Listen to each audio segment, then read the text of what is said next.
ఇప్పుడు దాదాపుగా భద్రాచలంలో ఉన్నాం మేము. నేను మా భద్రాచలం ఎమ్మెల్యే గారు వెంకట్రావు గారు నేను ఇక్కడే ఉన్నాం. మార్నింగ్ నుంచి ఆయన నిన్న కూడా వెంకటాపురం చెర్ల అన్ని తిరిగి వచ్చారు. దాంతో పాటు టెక్నికల్ టీం కూడా తీసుకెళ్ళాం. మళ్ళా నిన్న పొద్దున్న నుంచి మార్నింగ్ నుంచి భద్రాచలంలో ఉన్న చుట్టుపక్కల ప్రాంతాలన్నీ కూడా తిరుగుతూనే ఉన్నాం. కాబట్టి ఇవాళ కూడా పైన భద్రాచలం ఒక కరకట్ట పైన వచ్చాం. దాదాపుగా రాబోయే కాలంలో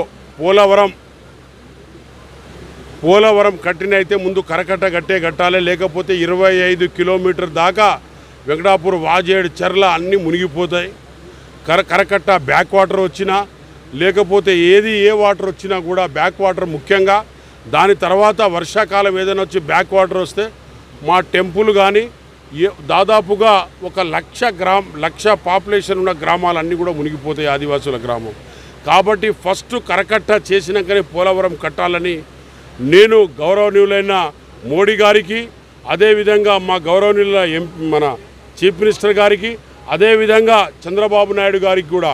చంద్రబాబు నాయుడు గారికి ఎందుకంటే మోడీ గారికి నేను కలవడం జరిగింది. మోడీ గారు చంద్రబాబు నాయుడుకు ఒకసారి టెక్నికల్తో మాట్లాడి వారు కూడా రిపోర్ట్ పంపిస్తే నేను చేస్తానని కూడా వారు చెప్పడం జరిగింది. కాబట్టి దయచేసి చంద్రబాబు నాయుడు గారు తెలంగాణ రాష్ట్రాల్లో కూడా ముఖ్యమంత్రిగా చేశారు. కాబట్టి చంద్రబాబు నాయుడు గారు కూడా మా మీద ప్రేమ గౌరవం ఉంచి మాకు ఇవ్వవలసిన అవసరం ఉంది. దీని కరకట్టకు మోడీ గారికి చెప్పి మా కరకట్టకు దాదాపుగా 4,000 కోట్లు ఇచ్చినట్టయితే బాగుంటుంది. ఎందుకంటే తెలంగాణ రాష్ట్రం ఉన్న సీలేరు ప్రాజెక్టు 7 మండలాలు వారికి ఇచ్చినాం మేము ఆంధ్రకు. అది సెకండ్ అమెండ్మెంట్లో, ఫస్ట్ అమెండ్మెంట్లో కాదు. ఫస్ట్ అమెండ్మెంట్లో ఓన్లీ 17 గ్రామాలే. సెకండ్ అమెండ్మెంట్లో వెంకయ్యనాయుడు గారు తీసుకెళ్ళి ఆ 7 మండలాలు దానితోని పాటు మా సీలేరు మాకు ఎల్లకాలం పవర్ వచ్చే ప్రాజెక్టు, మంచి ప్రాజెక్టు, భగవంతుడు న్యాచురల్గా ఇచ్చిన ప్రాజెక్టుకే వాళ్ళకి ఇవ్వడం జరిగింది. అది రాములవారి ఆశీస్సులతోని సీలేరు ప్రాజెక్టు మాకు ఎల్లకాలం వెలుతురుండే ప్రాజెక్టు వాళ్ళకి ఆంధ్రాకి ఇచ్చినాం. కాబట్టి చంద్రబాబు నాయుడు గారు మా మీద దయ ఉంచి ఇది కూడా మా కరకట్ట కట్టిన తర్వాతనే పోలవరం కట్టాలని గౌరవనీయుల చంద్రబాబు నాయుడుకు కోరడం జరుగుతుంది. సార్ కానీ కరకట్ట గురించి కానీ భద్రాచలం అభివృద్ధికి దీనిపై భవిష్యత్తులో మీ కార్యాచరణ ఎలా ఉండబోతుంది? తప్పకుండా మేము సాధిస్తాం. కరకట్ట కట్టుడు 100% జరుగుతుంది. ఎందుకంటే సెకండ్ అమెండ్మెంట్లో ఎందుకు పోయిందని మీరు అడిగిన క్వశ్చన్ మంచి క్వశ్చన్ అడిగారు మీరు నాకు.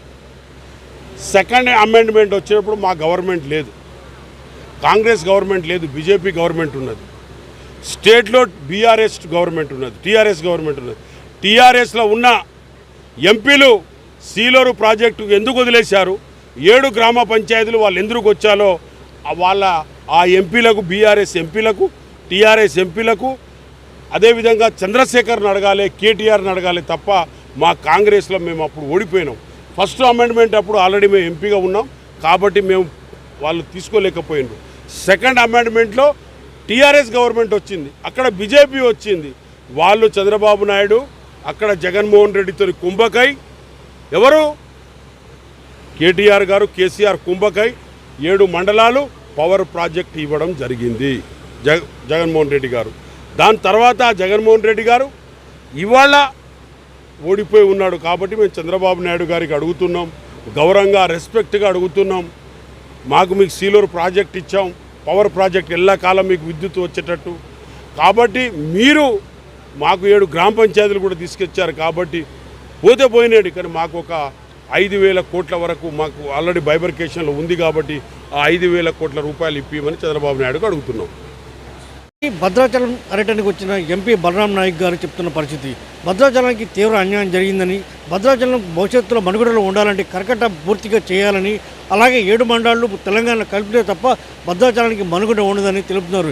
ఎప్పుడైనా కేంద్ర రాష్ట్ర ప్రభుత్వాలు సమన్వయంతో పనిచేసి అటు ఆంధ్ర ప్రభుత్వాన్ని కూడా తెలుసుకొని వారితో చర్చించి కరకట్టాన్ని పూర్తిగా పటిష్టం చేయాలని, దాంతోపాటు కరకట్టాన్ని ఎత్తు పెంచాలని చెప్పేసి ఎంపీ బలరాం నాయక్ గారు తెలిపారు. Anil Kumar, BCM time news, Bhadrachalam.